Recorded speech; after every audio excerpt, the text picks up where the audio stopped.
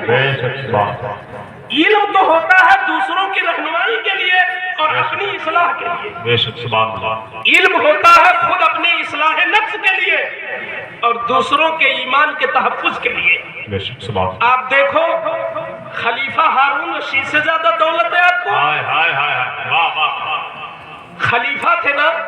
میں علم کی قدر دکھانا چاہتا ہوں، میری آواز گرفتہ ہے مگر ہو سکتا ہے کچھ ایسی باتیں پیش کر دوں جو آپ کے لیے بھی کچھ مفید ہو سکے۔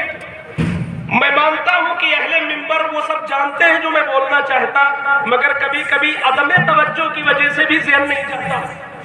ممکن ہے کہ آپ کی بھولی ہوئی بات میں تازہ کر سکوں۔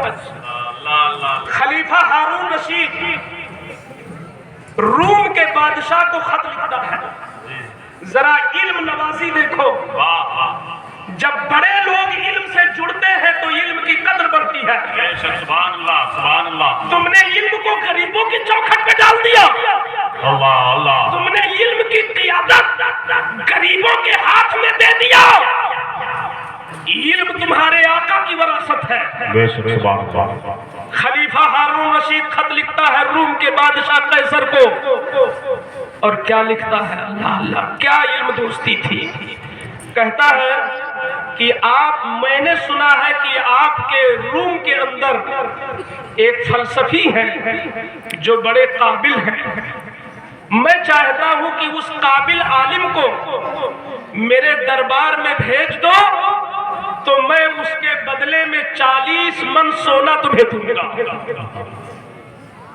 یعنی ایک خلیفہ دوسرے بادشاہ کو 40 من سونا دے رہا ہے، صرف اس بنیاد پر ایک قابل آدمی میرے دربار میں تم بھیج دو۔ آج بڑے بڑے علماء ہمارے مدرسوں میں بند ہیں، 4 دیواریوں میں بیٹھے ہیں، قوم ان کو پوچھنے والی نہیں ہے، قوم ان کے سامنے جانے کے تیار نہیں ہے۔ اور ایک وہ زمانہ تھا کہ وقت کا بادشاہ ایک دوسرے بادشاہ سے عالم کو اپنے دربار میں مانگ رہا ہے اور 40 من سونا اس کے بدلے میں نواز رہا ہے۔ جب قدر تھی علم کی تو علم ترقی کر رہا تھا۔ آج علماء کیوں نہیں پیدا ہو رہے؟ اللہ اللہ اللہ۔ کیا سارے قیامت تک حافظ ملت کا نعرہ لگانے سے مسلک اعلیٰ حضرت کا کام چل جائے گا؟ کیا بات ہے حضرت، واہ واہ۔ کیا ہم مجاہد ملت کا نام لیتے لیتے کھاتے رہیں گے ہم قیامت تک؟ ان کا بدل کون آئے گا زمین پر؟ ان کا کوئی سچا جانشین بھی تو چاہیے۔ کیا کہنا؟ جو انہوں نے کام چھوڑا ہے زمین پر، ان ہمارے بزرگوں کا مسلک آگے کون بڑھائے گا؟ اگر تمہارے مدرسوں سے قابل مفتیان کرام نہ نکلے، تمہارے مدرسوں سے پڑھے لکھے محدث نہ نکلے، تمہارے مدرسوں سے قابل علماء نہ نکلے، تمہارے مدرسوں سے اچھے قرآن نہ نکلے، تمہارے مدرسوں سے اچھے مدرس نہ نکلے، تو جلسوں سے تمہارے مسلک کی حفاظت نہ ہو سکے گی جب تک تم اپنے مدرسوں کو محفوظ نہیں کرو گے۔ نعرے تکبیر، فیضان بلگرام شریف. اور میں تو کہتا ہوں ہمارا جلسہ بھی باوزن نہیں رہ جائے گا اگر ہمارا مدرسہ باوزن نہیں ہوگا. بے شک سبحان اللہ سبحان اللہ. جلسے میں کون آتے ہیں؟ جنہیں مدرسہ بھیجتا ہے. بلکہ میں ایک کڑوی حقیقت کہہ دوں، تمہاری خانقاہیں بھی مضبوط نہیں رہیں گی اگر تمہارا مدرسہ مضبوط نہیں رہے گا. کیا کہنا مفتی صاحب سبحان اللہ. ارے تمہیں کوئی قابل قاضی نہیں ملے گا، تمہیں جامع شرائط پیر نہیں ملیں گے اگر تم نے مدرسوں پہ توجہ نہ دی. خلیفہ ہارون نے جب یہ مزاج رکھا علم کے ساتھ تو دیکھو بیٹا بھی کتنا علم دوست ان کا پیدا ہوا. سبحان اللہ. جس بیٹے کا نام ہے مامون رشید. ہوتا ہے نا عبد القادر بھائی کہ باپ اگر گھر میں پیسے کی بات صرف کرے گا تو اس کے بچوں کا ذہن پیسے کا بنتا ہے، اور اگر باپ اپنے گھر میں قرآن اور حدیث کی باتیں کرتا ہے، علم کی بات کرتا ہے، تو اس کے بچوں کے اندر علم کا شوق پیدا ہوتا ہے. خلیفہ ہارون رشید کے بیٹے کا نام ہے مامون. جب مامون اپنے زمانے میں آیا تو دیکھیے وقت کے بادشاہ ہے، پیسے کی کوئی کمی نہیں تھی، مگر ایک معمولی دولت کچھ نہیں تھی، صرف علم کی دولت تھی علامہ کسائی کے پاس. تو اپنے بیٹے مامون رشید کو انہوں نے علامہ کسائی کے پاس پڑھنے کے لیے بھیجا. جاؤ اس عالم دین سے تم دین سیکھ کے آؤ، دین سیکھ کے آؤ. علامہ کسائی کے دربار میں وقت کے خلیفہ کا بیٹا پڑھ رہا ہے. الگ سے نہیں پڑھاتے ہیں، سارے بچوں کے ساتھ بٹھا کے خلیفہ کے بیٹے کو بھی پڑھا رہے ہیں. ایک دن خلیفہ نے سوچا کہ چلو دیکھوں حضرت میرے بیٹے کو کس طرح پڑھا رہے ہیں اور میرے بیٹے کی تربیت کیسے کر رہے ہیں. گھوڑے پر سوار ہوا خلیفہ اور چلا. جب خلیفہ پہنچا تو نماز عصر کا وقت تھا. امام کسائی وضو کر رہے تھے، بیٹا ہاتھ میں لوٹا لیے پانی ڈال رہا تھا اور علامہ کسائی اپنے ہاتھ سے اپنے پیر کو دھو رہے تھے. جب علامہ کسائی کی نگاہ پڑی خلیفہ پر تو حضرت کے اندر کچھ ایسا خیال آیا کہ شاید برا نہ مانے کہ میرے بیٹے سے پیر دھلوا رہے ہیں. حضرت نے تو یہ سوچا، مگر بادشاہ کی سوچ ذرا دیکھو. گھوڑے کو قریب کیا اور قریب کرنے کے بعد اترا بادشاہ، درہ نکالا اور درہ نکال کر اپنے بیٹے کی پیٹھ میں مارتا ہے اور کہتا ہے نادان، خدا نے 2 ہاتھ دیے ہیں، خدا نے 2 ہاتھ دیے ہیں، یہ کون سا طریقہ ہے کہ پانی ڈال رہے ہو صرف؟ ارے ایک ہاتھ سے پانی ڈالو اور ایک ہاتھ سے استاذ کا پیر دھو. یہ تمہارے دین کے استاذ ہے، یہ تمہارے باپ سے بھی افضل ہے. سبحان اللہ سبحان اللہ سبحان اللہ سبحان اللہ. تو وہ بھی تو مسلمان ہی تھے نا، بے شک سبحان اللہ. وہ بھی تو مسلمان تھے. کبھی آپ نے کبھی اپنے بیٹوں کو سکھایا کہ ہمارے گھر ایک حافظ صاحب آ رہے ہیں، آج ان کا پیر دھلانا ہے تم کو؟ آج حضور رئیس الاتقیاء کی سرپرستی میں یہ جلسہ ہو رہا ہے. میں قوم کو میسج دے رہا ہوں، سبحان اللہ. تمہارے گھر میں اگر کوئی پرہیزگار عالم آ جائے اور تمہارا دل جمے کہ ہاں اپنے مسلک کے اور اپنے پرہیزگار یہ عالم ہیں، تو اپنے ہاتھوں اپنے بچوں سے اس کی خدمت کرواؤ. اپنے بچوں سے عالم کی خدمت کرواؤ، اپنے بچوں سے امام کی خدمت کرواؤ، اپنے بچوں سے ایک حافظ قرآن کی خدمت کرواؤ. کیونکہ جب تمہارا بچہ کسی حافظ یا امام کی خدمت کرے گا تو تمہارے بچے میں یہ شعور جاگے گا کہ علم کی ایک قدر ہوتی ہے اور ہمیں بھی علم سیکھنا چاہیے. جس چیز کی مارکیٹ میں قدر نہیں ہوتی ہے خود بخود وہ چیز اپنی اہمیت کو کھو دیتی ہے. آج ہمارے بچوں میں اسی لیے علم کا شعور نہیں بڑھتا اور ہمارے بچے علم کی طرف بڑھنے کی کوشش نہیں کرتے کہ ان بچوں کے سامنے کوئی ایسا نمونہ نہیں ہوتا. کیا سبحان اللہ. حضرات آپ دیکھ رہے ہیں شہزادے صوفی ملت حضرت علامہ مفتی احتشام صاحب قبلہ کے چھوٹے بھائی اختر صاحب قبلہ، وہ بھی لکھنؤ سے آگے آپ کی تقریر سننے کے لیے، حضرت کی زیارت کرنے کے لیے. ماشاءاللہ یہ اختر بھائی سبحان اللہ، زندہ باد، سبحان اللہ.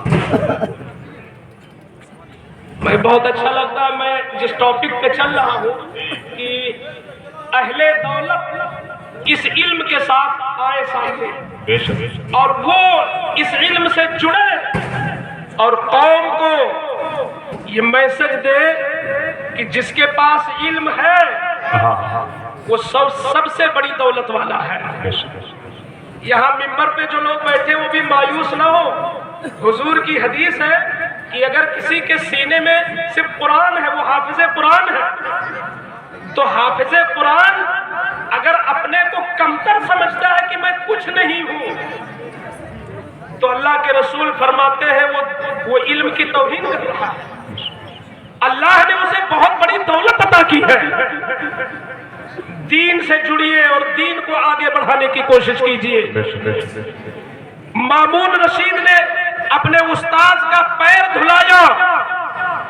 آج ہماری قوم کو چاہیے کہ گھر میں چاہے پیر صاحب تشریف لائے یا امام آئے یا کوئی بھی عالم دین قاری قرآن گھر میں تشریف لائے، تم اپنے بچوں کو دینی مزاج دینا چاہتے ہو تو علماء کی خدمت بچوں سے کرواؤ، تاکہ بچوں کے اندر یہ جذبہ جاگے کہ ہاں علم بلند ہوتا ہے. بے شک، سبحان اللہ.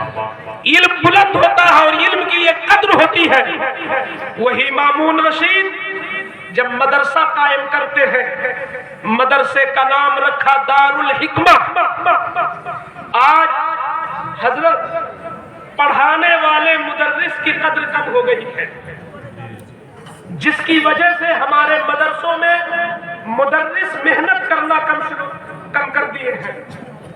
مامون رشید نے جب مدرسہ قائم کیا تو اس نے اعلان کر دیا کہ اے پڑھانے والے اساتذہ سنو، تمہاری جو تنخواہ ہے وہ تنخواہ رہے گی، لیکن اگر تم میں کسی نے اتنی محنت کی کہ اس نے کوئی کتاب لکھ دی تو میں کتاب کے وزن کے برابر سونا بھی دوں گا. اللہ اکبر. جب عمرہ اور اہل ثروت علم کی قدر کر رہے تھے کہ کتاب لکھنے والے کو کتاب کے وزن کے برابر سونا دیا جا رہا تھا، تو اس زمانے میں مصنف پیدا ہو رہے تھے. آج جب قدر ختم ہو گئی تو مصنف قبر میں لیتے ہیں اور ممبروں سے صرف ان کا نام لیا جا رہا ہے.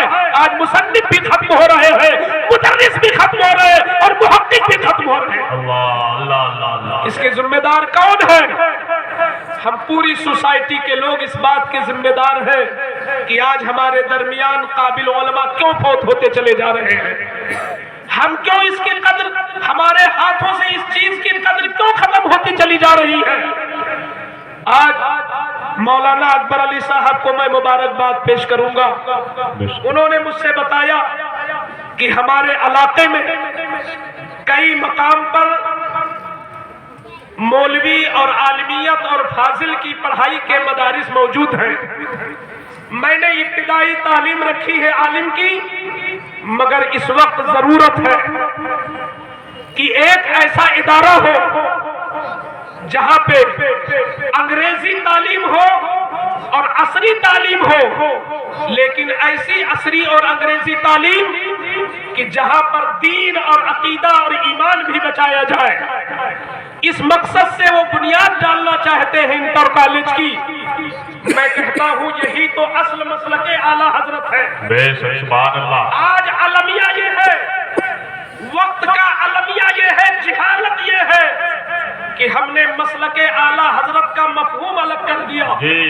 اگر کوئی شاعر اسلام اچھی آواز میں کلام اعلیٰ حضرت پڑھ دے، سمجھا یہ جاتا ہے یہ ہے اصل مبلغ مسلک اعلیٰ حضرت.